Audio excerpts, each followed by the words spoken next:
சொல்லிட்டு நம்ம செய்திக்குள்ளாக கடந்து செல்லலாமா? பாவங்கள் போக்கவே சாபங்கள் நீக்கவே பூலோகம் வந்தாரையா. நம்ம ஆண்டவராகிய இயேசு கிறிஸ்து உலகத்திலே அவர் வந்தது காரணம் நம்முடைய பாவங்களை அவர் நீக்கவே அவர் உலகத்திலே வந்தார். நான் குரங்களை தட்டி உற்சாகமாய் பாருமா. பாவங்கள் போக்கவே சாபங்கள் நீக்கவே பூலோகம் வந்தாரையா. கரங்களை உற்சாகமே தட்டி பாடுவோமா. பாவங்கள் போக்கவே சாபங்கள் நீக்கவே பூலோகம் வந்தாரையா. மனிதனை நீக்கவே பரலோகம் திறக்கவே சிலுவையை சுமந்தாரையா. பாவங்கள் போக்கவே சாபங்கள் நீக்கவே பூலோகம் வந்தாரையா.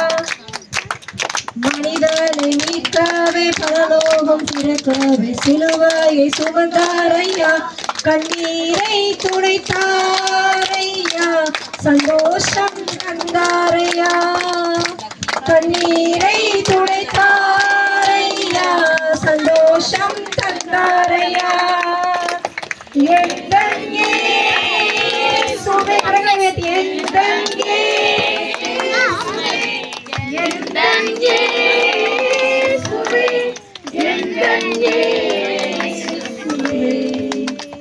தங்கத்தை கேட்கவில்லை, வைரத்தை கேட்கவில்லை, உள்ளத்தை கேட்டாரையா. ஆஸ்தியை கேட்கவில்லை, அந்தஸ்தை கேட்கவில்லை, உள்ளத்தை கேட்டாரையா. தேடி போகவில்லை, என்னை தேடி வந்தாரையா. நான் தேடி போகவில்லை, என்னை தேடி வந்தாரையா. சுவே என்னே சுவே சுவே.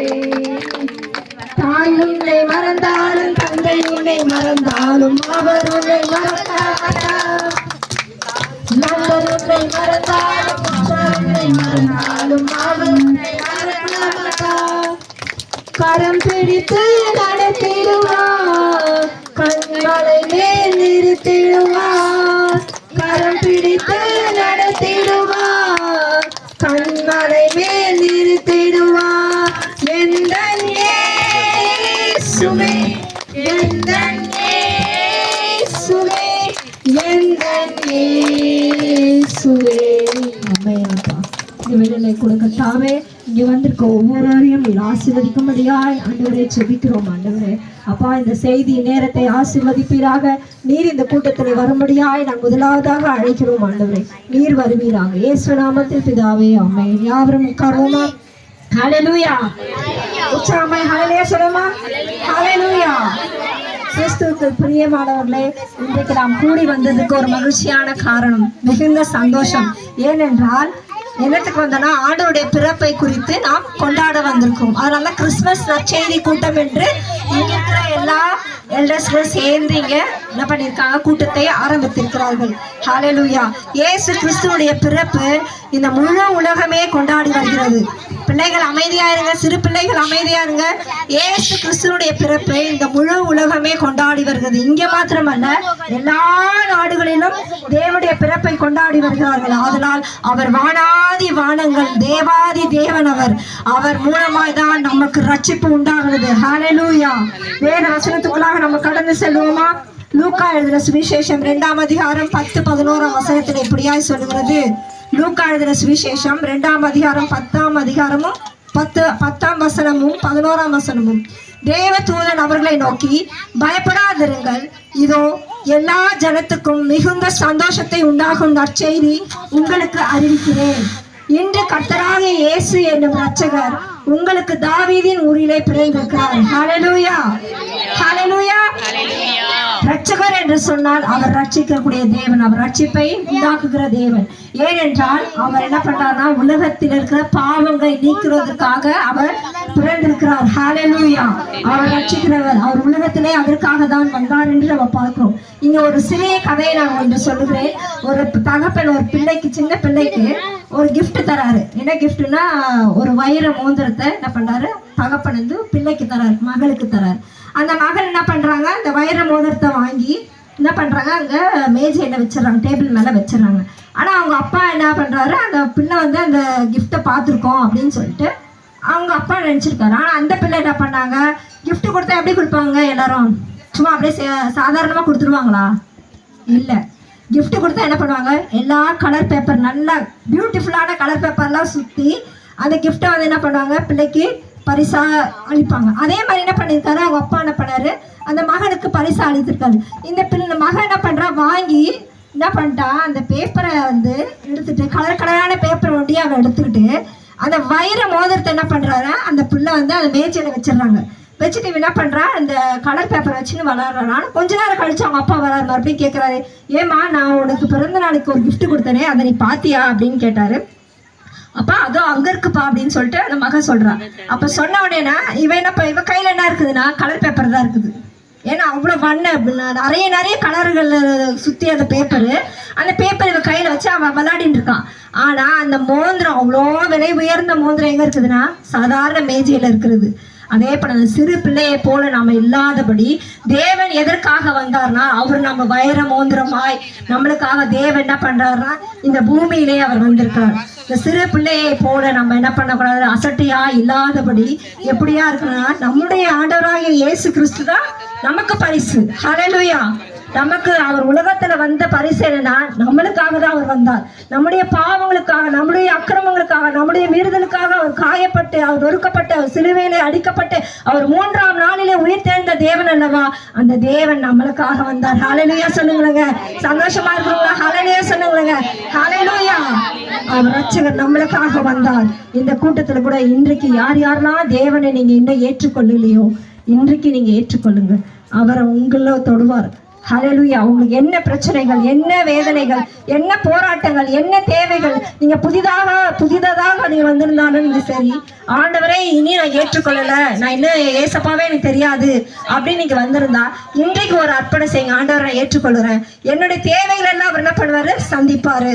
என் பிள்ளைகளையே ஆசீர்வதிப்பார், என் குடும்பத்தையே ஆசீர்வதிப்பார், என் தேவைகளை சந்திப்பார், என் கணவரை நடத்துவார், என் பிள்ளைகளை நடத்துவார் என்று நீங்க ஒரு நம்பிக்கை உள்ளவர்களா இருங்கள். ஹல்லேலூயா.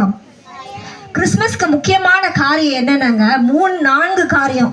என்ன காரியம்னா, 4 ஆசீர்வாதத்தை தேவன் இந்த பூமியில தருகிறார். அந்த 4 ஆசீர்வாதத்தை சுருக்கமாய் சொல்லிட்டு நம்ம ஜெபம் செய்வோம். என்ன 4 ஆசீர்வாதம் என்று நம்ம பார்க்கும்போது, கிறிஸ்மஸ் என்று பார்க்கும்போது இயேசுவின் பிறப்பு என்று நம்ம பார்க்கிறோம். ஆனா ஆண்டவர் எதற்காக வந்தார்னா, உங்களையும் என்னையும் என்ன பண்றாரு, அவர் ஆசீர்வதிக்கவே தான் அவர் வந்திருக்கிறார். முதலாவதான ஆசீர்வாதம் என்ன என்று பார்ப்போம் என்றால், ஃபர்ஸ்ட் என்ன ஆசீர்வாதம்னா, பாவிகளை ரட்சிக்க தேவன் என்ன பண்றாரு, இந்த உலகத்துக்கு வருகிறார். ஹல்லேலூயா. பாவிகளை ரட்சிக்க தேவன் இந்த உலகத்துக்கு வருகிறார். 1 தீமோத்தேயு 1ஆம் அதிகாரம் 15ஆம் வசனத்தை நான் வாசிக்கிறேன். 1 தீமோத்தேயு 1:15 என்ன சொல்றீங்கன்னா, பாவிகளை ரட்சிக்க கிறிஸ்து இயேசு உலகத்திலே வந்தார். ஏனென்றால் எவன் ஒருவன் தன் பாவங்களை அறிக்கை செய்து மனம் திரும்பி அவன் அந்த பாவத்தை விட்டு விடுகிறானோ, அவன் தான் என்ன பண்ணுவாங்க, ஆண்டவர் இடத்துல இரக்கம் பெறுவான். ஹல்லேலூயா. ஏனென்றால் நீதிமொழிகளில் எப்படியாய் சொல்லுகிறது, தன் பாவங்களை மறைக்கிறவன் வாழ்வடைய மாட்டான், அவைகளை அறிக்கை செய்து விட்டு விடுகிறானோ என்ன பண்ணுவான், இரக்கம் பெறுவான். இன்றைக்கு கூட நீங்க ஏதாவது பல பாவங்களில சிக்கி கொண்டிருந்தாலும், இல்ல பல போராட்டங்களில் நீங்க இருந்தாலும், இன்றைக்கு ஆண்டவர் என்ன பண்ணுவாரு, உங்களுக்கு விடுதலை தருவார். ஹல்லேலூயா. இன்றைக்கு உங்களுக்கு விடுதலை தருகிற தேவனாய் இருக்கிறார். ஹல்லேலூயா. இங்க ஒரு சம்பவத்தை பார்க்கிறோம். என்னன்னா, பாவிகளை ரட்சிக்க தான் ஏசப்பா முதலாவதாக வந்தார். இங்க யாரை குறித்து பார்க்கிறோம் என்றால், லூக்கா எழுதின சுவிசேஷத்துல ஒரு சம்பவத்தை குறித்து நம்ம பார்க்கிறோம். சகேயு என்ற ஒரு மனுஷன், அவன் வந்து ஏசப்பாவை அறியவே இல்லை. சகேயு என்ற ஒரு மனுஷன், அவன் எப்படியா இருப்பாங்க, குள்ளமா இருப்பாங்க. என்னன்னா ரொம்ப குள்ளமா இருப்பாங்க. அந்த ஒரு ஊருக்கு ஏசப்பா என்ன பண்றாரு, வருகிறாரு. எரிகோ என்ற ஊருக்கு வருகிறாரு. அப்ப அங்க வரும்போது இந்த குள்ளமான மனுஷன் சகேயு என்ன பண்றான், ஆண்டவரை நான் எப்படியாவது பாத்துடணும், இப்ப இங்க ஏசப்பா வர்றாரு, நம்ம எல்லாரும் ஆயத்தமா பார்ப்போம், நம்ம எப்படி இருக்கிறாரு ஆண்டவர், நம்ம போய் பார்ப்போம், அந்த மாதிரி உற்சாகமா என்ன பண்றாரு அந்த சகேயு என்ன பண்றான், ஆண்டவர் எப்படி இருப்பாரு, அவரு நான் போய் பார்க்கணும், அவரை நான் கிட்ட போகணும்னு சொல்லி பாக்குறான். ஆனா அவனால என்ன செய்ய முடியலங்க, கிட்டவே போக முடியல. ஏன்னா மிகவும் குள்ள மனுஷனா இருந்தான். ஆனா என்ன பண்ணனா, அவனுக்கு ஒரு ஐடியா வந்துச்சு. என்ன ஐடியானா, எல்லாம் இந்த மாதிரி நம்மள மாதிரி ஜனங்கள் சூழ்ந்து கொண்டிருக்காங்க. அந்த ஜனங்களை சூழ்ந்து கொண்டிருக்கும் போது குள்ள மனுஷன் என்ன பண்ணுவாங்க, மறைஞ்சு போயிடுவானா இல்லையாங்க, இப்ப சின்ன குள்ளமான மனுஷன் நம்ம இங்க வந்து கூட்டத்துல இருக்கிற வெளியில அங்க நின்று இருந்தாருன்னா இயேசுபாவை பார்க்க முடியுமா? பார்க்க முடியாது. அப்ப என்ன பண்றான்? ஓடி போய் என்ன பண்றான்? எங்க போறான்? ஒரு மரத்துல ஏறி, காட்டுத்து என்ற மரத்துல அவன் ஏறி யாரை பாக்குறான்னா இயேசு கிறிஸ்துவை பாக்குறான். ஆனா அங்க இன்னொரு சம்பவம் நடக்குதுன்னு பார்த்தா, ஏசப்பா அந்த இடத்துல வராரு. அந்த ஊருக்கு வரும்போது, அந்த இடத்துல வரும்போது எல்லா ஜனங்களையும் விட்டுட்டு யாரை பாக்குறாரு ஆண்டவர்? யாரை பாக்குறாங்க? சகேயு தான் பாக்குறாரு. யாரை பார்த்தாரு? அந்த குள்ள மனுஷனை தான் என்ன பண்றாரு ஆண்டவர்? சகேயு பாக்குறாரு. என்ன பாக்குறாரு? மேல பார்த்து, சகேயுவே நீ இறங்கி வா. என்ன சொல்றாரு? நீ இறங்கி வா. அப்ப ஏசப்பாக்க அங்க தெரியுது யார பார்க்கணும் அப்படின்ட்டு அவர் என்ன பண்றாரு? சகேயுவே நீ இறங்கி வா, இன்றைக்கு என்ன பண்ண போற? உன் வீட்டுக்கு வரப்போறேன் என்று ஆண்டவர் சொல்றாரு. அப்ப அவனுக்கு ஒரே குஷி, சந்தோஷம். ஏசப்பா நம்ம வீட்டுக்கு வராருன்னு சொல்லி நம்ம எப்படியா இருப்போங்க? சோகமா இருப்பீங்களா? இல்ல. சந்தோஷமா இருப்பீங்களா? அது மாதிரி நம்ம எல்லாரும் என்ன பண்றோம்? சந்தோஷமா இருப்போம். அப்ப அதே மாதிரி என்ன பண்றான்? சகையு மிகவும் சந்தோஷமா என்ன பண்றான்? துள்ளி குதிச்சு கீழே ஓடி வரான். வந்தவனே ஆண்டவரை, அப்பா நீங்க வாங்க வாங்கன்னு சொல்லிட்டு அழைத்து கொண்டு எங்க போடுறாரு? வீட்டுக்கு போறாரு. ஆனா அங்க இருக்க ஜனங்க என்ன பேசுறாங்கன்னா, பாரு ஏசப்பா இவர் வந்து பாவியான மனுஷன், இவர் வீட்டுக்கு என்ன பண்றாரு? ஆண்டவர் போறாரு என்று என்ன பண்றாங்க? முறுமுறுப்பாங்க. இப்ப நான் இப்போ வர ஏசப்பா இங்க வராரு, இல்ல ஒரு கெஸ்ட் வராங்கன்னு சொல்லுங்க. இப்ப ஒருத்தர் வீட்டுக்கு போயிட்டு இன்னொரு வீட்டுக்கு போனா நம்மளுக்கு எப்படிங்க இருக்கும்? கஷ்டமா இருக்குமா இல்லையா? நம்ம சும்மாவாவது வாயில நம்ம என்ன பண்ணுவோம்? பாரு அவங்க வீட்டுக்கு வந்தாங்க, நம்ம வீட்டுக்கு வரலன்னு சொல்லிட்டு முறுமுறுப்போம். அதே முறுமுறுப்பு எங்க இருந்ததுன்னா அந்த ஜனங்களுக்குள்ளாக இருந்தது. ஏன்னா அவர் வந்து என்ன பண்ணாரு? ஏசப்பா வந்து உலக ரட்சகர் வந்து யார் வீட்டுக்கு போயிருக்கிறாரு? யார் வீட்டுக்கு? சகைய வீட்டுக்கு போயிருப்பாரு. அங்க போனோடனே என்ன பண்றாரு? அவங்கிட்ட பேசுறாரு. அவங்ககிட்ட பேசும்போது அவன் என்ன பண்றான்? எல்லா வித பாவங்களும் என்ன பண்றாரு? அறிக்கை செய்து அவர் என்ன பண்றாரு? மனம் திரும்புறாரு. அப்போ ஒன்னே ஒண்ணு சொல்றாரு. அங்க என்ன சொல்றாரு? ஆண்டவரே, ஒரே ஒரு வசனத்தை நீங்க பார்ப்போம். அதை கண்டு அவர் யாவரும் என்ன பண்றாங்க? ஏசப்பாவை கண்டு ஆச்சரியப்படுறாங்க. ஏன் இவர் அந்த மனுஷன் வீட்டுக்கு போறாரு? ஏன்னா எதுக்கு போறாருன்னா அவனுக்கு ரட்சிப்பு உண்டாகும்படியாக, அவனை ரட்சிக்கும்படியாக, அவனை விடுதலையாக்கும்படியாக, சகையை விடுதலையாக்கும்படியாக அவர் அங்க போறாரு. அப்ப அங்க போகும்போது உடனே அவன் என்ன பண்றான்? அந்த சகையை வந்து பெரிய அவர் என்ன பண்றாரு? அவர் ராஜா, அவர் வந்து ஆயக்காரன் தலைவன், அவர் பெரிய வந்து பணக்காரர். ஆனா அவர் என்ன சொல்றாரு? ஆண்டவரே, நான் ஏதாவது தப்பு செஞ்சா என்னை மன்னிச்சிடுங்க ஆண்டவரே. நான் யார்கிட்ட ஏதாவது வாங்கியிருந்தாலும் நான் என்ன பண்றேன்? ஒரு விதமான நாளை தனியா கொடுத்துருங்க அப்படின்னு சொல்லிட்டு என்ன பண்றாரு? ஆண்டவர்கிட்ட அறிக்கை எழுதுறாரு. இன்னொன்னு என்ன சொல்றாரு? என் ஆஸ்திய, நான் அவ்வளோ வசதி எனக்கு, என் ஆஸ்தியெல்லாம் என்ன பண்றேன்? நான் 7 ஜனங்களுக்கு நான் கொடுத்து விடுறேன்னு சொல்லிட்டு எல்லா வித அவன் என்ன பண்றாரு? பாவங்களை அறிக்கையிட்டு நான் ஜனங்களுக்கு நன்மை செய்யறேன், நான் ஜனங்களுக்கு வந்து ஏற்றதை செய்யறேன்னு சொல்லிட்டு அவர் சொல்லி மனம் திரும்பி அவர் என்ன பண்றாரு? மனம் திரும்பி முழுசாக ஆண்டவருக்காக ஒப்பு கொடுக்கிறார். அப்ப பாவிகளை ரட்சிக்க தான் என்ன பண்றாரு? முதலாவதாக இயேசு கிறிஸ்து வரும்போது உங்களை ஆசீர்வதிப்பார். இன்றைக்கு கூட நம்ம என்ன பண்றோம்னா, ஆண்டவருடைய ஆசீர்வாதம் உங்களுக்குள்ளாக வர வேண்டும் என்றால் நம்மளுடைய வாழ்க்கையில என்னென்ன குறைகள், என்னென்ன பாவங்கள், என்னென்ன தேவையில்லாத காரணங்கள் இருக்கிறதோ அதை எல்லாம் அகற்றி விட்டால் கண்டிப்பாக உங்களுக்கு தேவன் என்ன பண்ணுவாரு? ஆசீர்வதிக்கும் உண்மை உள்ளவராக இருக்கிறார். அதனால தான் என்ன சொல்றது? லூக்கா எழுதின சுவிசேஷத்துல 19ஆவது அதிகாரத்துல ஒரு வசனம் சொல்லுகிறது, இழந்து போனதை தேடவும் அதை ரட்சிக்கவுமே யார் வராரு? இயேசு கிறிஸ்து உலகத்திலே வராரு. இழந்து போனதை தேடவும் அதை ரட்சிக்கவும் இயேசு கிறிஸ்து உலகத்திலே வராது. இரண்டாவதாக நம்ம பார்க்கும்பொழுது எதுக்காக வராருங்க? இயேசு கிறிஸ்து எதற்காக உலகத்துல பிறந்து வந்திருக்கிறாரு? இரண்டாவதாக மரணத்திலிருந்து உங்களை விடுதலையாக்க. என்னங்க? மரணத்திலிருந்து உங்களை விடுதலையாக்க. முதலாவதாக பாவத்திலிருந்து விடுதலையாக்க, இரண்டாவது மரணத்திலிருந்து உங்களை விடுதலையாக்க தான் அவர் என்ன பண்றாரு? இந்த பூமியிலே வந்திருக்கிறார். என்ன மரணம் அப்படின்னு சொல்றா? பாவத்தின் சம்பளமாகிய மரணம். இதுவும் என்னன்னாங்க? பாவத்தின் சம்பளமாகிய மரணம். இங்க 1 யோவான் 4ஆம் அதிகாரம் 9ஆம் வசனத்துல என்ன சொல்றதுன்னா, இப்படியாக ஒரு மனுஷனாலே பாவத்தினாலே மரணமும் உலகத்திலே பிரவேசித்தது போல எல்லா மனுஷருக்கும் பாவம் செய்யாதபடிக்கு என்ன பண்றாரு? ஆண்டவர் மரணம் என்ற இது வந்து அவரை நீக்கி போடுகிறார். அப்ப இங்க பார்க்கும்போது ஒரு மனுஷன் மூலியமா பாவம் வந்ததுன்னா யாருங்க? ஒரே ஒரு மனுஷன் மூலியமாய் பாவம் வந்ததுன்னா யாருன்னா யார் சொல்லுங்க பார்க்கலாம்? ஒரு மனுஷன் மூலியமா பாவம் இந்த உலகத்துக்கு வந்தது.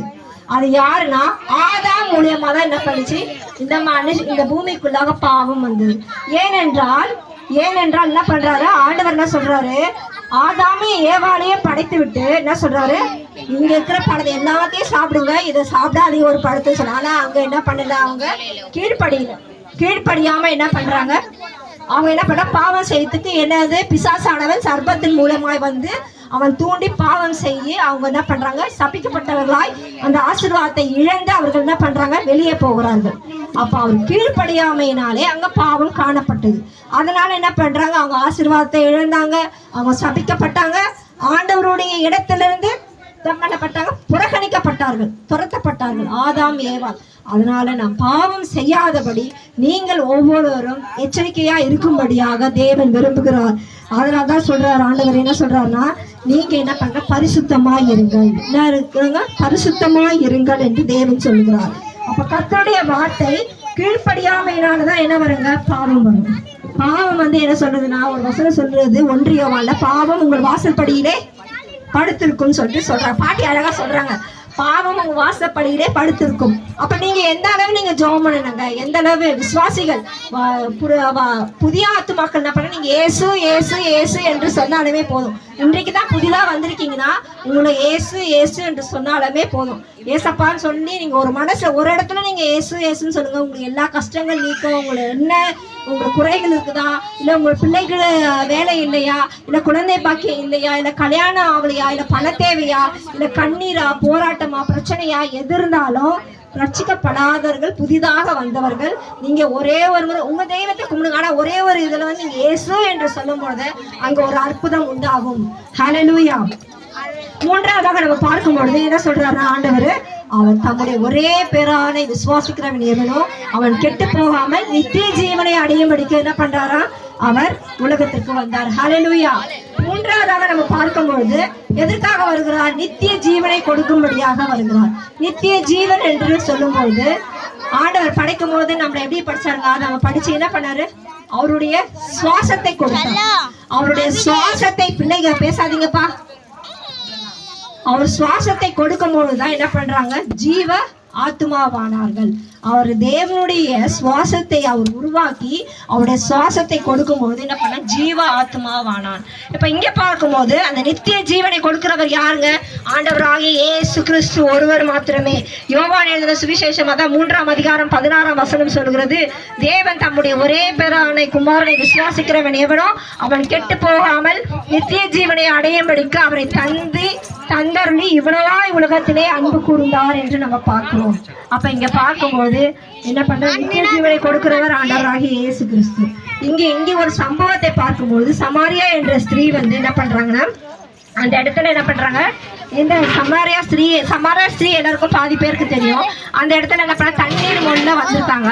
அப்ப வரும்பொழுது என்ன பண்றாரு ஆண்டவராக இயேசு கிறிஸ்து என்ன பண்றாரு, தண்ணி கொஞ்சம் தாகத்துக்கு தாமான்னு சொல்லும் போது அவங்க சொல்றாங்க, நான் சமாரியா, நீங்க வந்து யூதன், ஆனா எப்படி நான் உங்களுக்கு கொடுப்பேன் தண்ணி அப்படின்னு சொல்லும் போது அப்ப ஆண்டவர் ஒரு வார்த்தை சொல்றாரு. என்ன சொல்றாருன்னா, ஒரு வார்த்தை சொல்றாரு, என்ன நல்ல வார்த்தை சொல்றாரு. என்ன சொல்றாருன்னா, நான் கொடுக்கும் தண்ணீரை குடிக்கிறவனுக்கு எவனோ அவன் தாகம் உண்டாகாது, நான் அவனுக்கு கொடுக்கிற தண்ணீர் அவனுக்குள்ளாக நித்திய ஜீவ காலமாய் ஊறுகிற நீரூற்றாய் இருக்கிறது என்று அவர் சொல்லுகிறார். ஹல்லேலூயா. இன்றைக்கு கூட நீங்க இங்க வந்திருக்க ஒவ்வொருவர்களும் அவர் நித்திய ஜீவனை கொடுக்கிற தேவனாய் இருக்கிறார். ஹல்லேலூயா.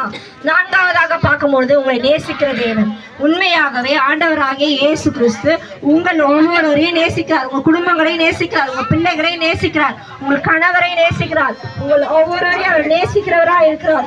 எப்பொழுதும் அவர் என்ன பண்ண மாட்டார், வெறுத்து விட மாட்டார், எப்பொழுதும் அவர் புறக்கணிக்க மாட்டார்.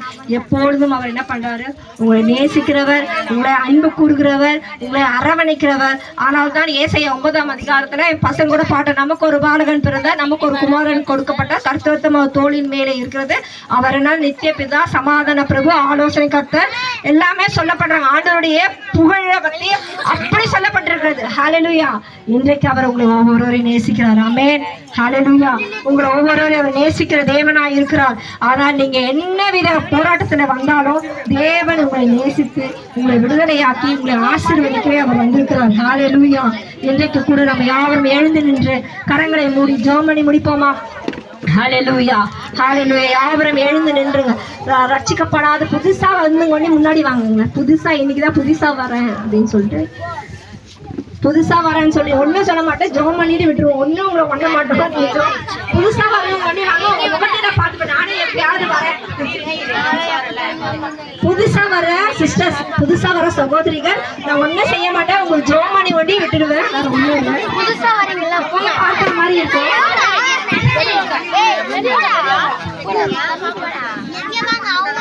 புதுசா வரவங்க ஒண்டி பிலீவர்ஸ் வேண்டாம், விசுவாசிகள் வேண்டாம், புதுசா வரவங்க இன்னைக்குதான் புதுசா வரேன். உங்களை ஒண்ணு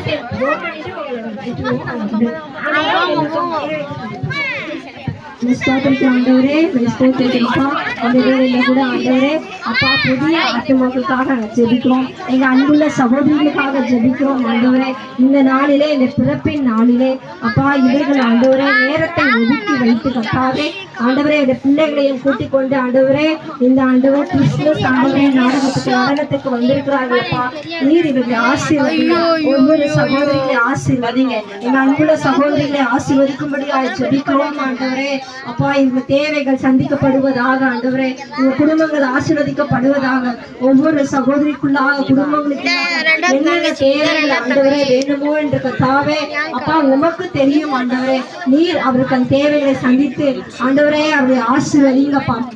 ஒவ்வொரு சகோதரிகளையும் ஆசீர்வதிக்கும்படியாய் ஜெபிக்கிறோம். ஆண்டவரே அவங்க பிள்ளைகளை ஆசீர்வதிங்க, அவங்க கணவர்மார்களை ஆசீர்வதிங்க, அவங்க குடும்பம் ஆண்டவரே சமாதானம் உள்ள குடும்பமாய் கர்த்தாவே கர்த்தருக்குள்ளாக ஆண்டவரை எப்பொழுதும் கர்த்தாவே ஆசீர்வதிக்கப்பட்ட குடும்பமாய் இன்றைக்கு அவர்கள் வந்திருக்கிறார்கள். ஆண்டவரே அப்பா நீர் உண்மையான தெய்வம் என்று கர்த்தாவே அவர்கள் உணரட்டும். ஆண்டவரே அவர் இருதயத்திலே உணரட்டும். ஆண்டவரே அப்பா நீர் அவர்களை ஆசீர்வதிங்க, ஆசீர்வதிங்க அப்பா. ஒவ்வொரு சகோதரிகளையும் ஆசீர்வதிங்க, விசேஷமாக ஆசீர்வதிங்க. அந்த தாயாரை ஆசீர்வதிங்க, வயதானவர்களை ஆசீர்வதிங்க, வாலிப பிள்ளைகளை ஆசீர்வதிங்க அப்பா, சகோதரிகளை ஆசீர்வதிங்கப்பா. ஆண்டவரே அவருடைய தேவைகள் எல்லாம் சந்திக்கப்படுவதாக அப்பா. ஆண்டவரே அப்பா அவங்க குடும்பத்துல என்ன தேவை இருக்கிறதோ எனக்கு தெரியாது ஆண்டவரே, உமக்கு தெரியும். ஆண்டவரே அப்பா பிள்ளைகளுக்கு திருமணம் ஆக வேண்டுமோ, இல்ல ஆண்டவரே வேலை கிடைக்க வேண்டும் என்றுமோ அப்பா, பண கஷ்டத்தினால இருக்கிறார்களோ, இல்ல ஆண்டவரே சில பிரச்சனைனால ஆண்டவரே இருக்கிறார்களோ, அவர்களை கர்த்தாவே நீர் சந்திப்பீராக. ஒரு சந்தோஷத்தின் உண்டாகும்படியாய் ஜெபிக்கிறோம். ஒரு பரிபூர்ண சந்தோஷம் ஒவ்வொரு சகோதரிக்குள் இருதயத்துக்குள்ளாக காணப்படுவதாக இயேசுவின் நாமத்தினால காணப்படும்படியாய் ஜெபிக்கிறோம். அப்பா விலையேற பெற்ற ஆத்துமாக்கள் ஆண்டவரே அவர்கள் ஆண்டவரே நீர் எப்படியாவது ஆண்டவரே எங்களை தொடும்படியாய் ஜெபிக்கிறோம். ஆண்டவரே அப்பா இவங்க சிந்தித்துக் கொண்டிருக்கிற ஆண்டவரே இங்க நின்று கொண்டிருக்கிறார்கள். ஆண்டவரே இவர்கள் என்ன சிந்தித்துக் கொண்டிருக்கிறார்களோ ஆண்டவரே, குடும்பத்தில் என்ன தேவையினால நெருக்கிருக்கிறார்களோ, என்ன தேவைகள் இருக்கிறதோ அவர்களை சந்தித்து நீ வழிநடத்துவீராகப்பா. ஆசீர்வதிங்க மற்ற சிறு பிள்ளைகளையும் ஆண்டவரே, வாலிப பிள்ளைகளையும் இன்னும் வந்த ஒவ்வொரு ஆண்டவரே அப்பா விசுவாசிகளையும் ஆண்டவரே எல்டர்களை சகோதரிகளையும் ஆசீர்வதித்து நீ வழிநடத்தும்படியாய் ஜெபிக்கிறோம். ஒரு கரங்களிலே ஒப்பு கொடுத்தோம். நீர் மாத்திரம் மகிழை படுகிறாங்க. இயேசு கிறிஸ்துவின் நாமத்தில் ஜெபிக்கிறேன் பிதாவே, ஆமென். கர்த்தரை ஸ்தோத்திரி, பரிசுத்த நாமத்தை ஸ்தோத்திரி, ஆத்துமாவே கர்த்தரை ஸ்தோத்திரி, அவர் செய்த சகல உபகாரங்களை மறவாதீர்கள். ஹல்லேலூயா, ஹல்லேலூயா, ஹல்லேலூயா. சூப்பர்.